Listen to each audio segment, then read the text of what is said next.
প্রায় 25 বছর আগে আমাদের সংগঠন তৈরি হয়।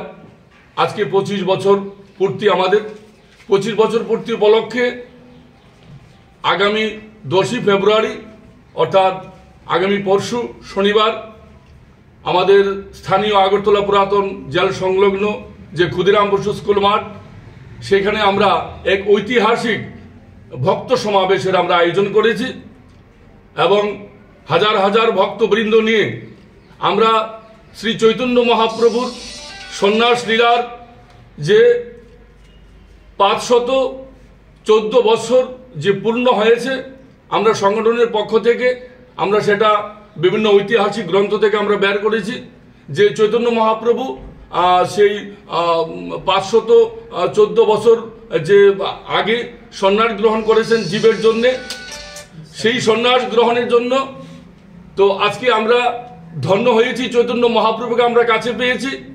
সেই চৈতন্য মহাপ্রভু সন্ন্যাস গ্রহণের লীলার উপর ভিত্তি করে আমরা চৈতন্য মহাপ্রভু প্রতিকৃতি নিয়ে আমরা আগরতলা শহরে আমরা বিরাট এক বৈষ্ণব সমাবেশ এবং বর্ণাঢ্য শোভাযাত্রার আমরা আয়োজন করেছি এবং চৈতন্য মহাপ্রভু প্রতিকৃতিতে আমরা পুষ্প চন্দন ইত্যাদি আমরা অর্পণ করে চৈতন্য মহাপ্রভুকে গভীর শ্রদ্ধা জানাতে চাই।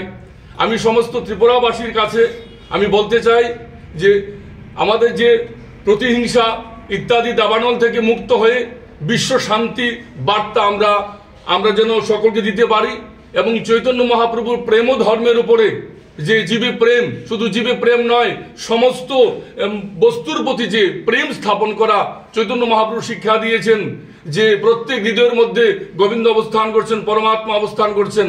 সেই শিক্ষা দিয়ে আমরা জাতি বর্ণ সকলের প্রতি প্রেম স্থাপন করে আমরা ঐতিহাসিক এক মহা সম্মেলনে আমরা মিলিত হতে চলছি।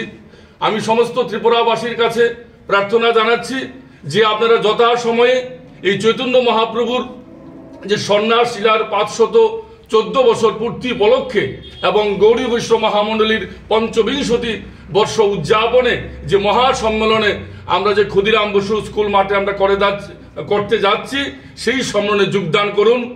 হিংসা দাবানল থেকে মুক্ত হয়ে একই অপরে হৃদয় মিলন তৈরি করে হৃদয়ে হৃদয়ে ঐক্য স্থাপন করে আমরা রাজপথে হরিনাম সংকীর্তন করি। শুধু তাই নয়, আমাদের চৈতন্য মহাপ্রভুর যে প্রতিকৃতি সন্ন্যাসের যে চৈতন্য মহাপ্রভুর যে বিগ্রহ, সেই সন্ন্যাসী বিগ্রহ নিয়ে আমরা রাজপথে আমরা হরিনাম সংকীর্তন করতে চাই।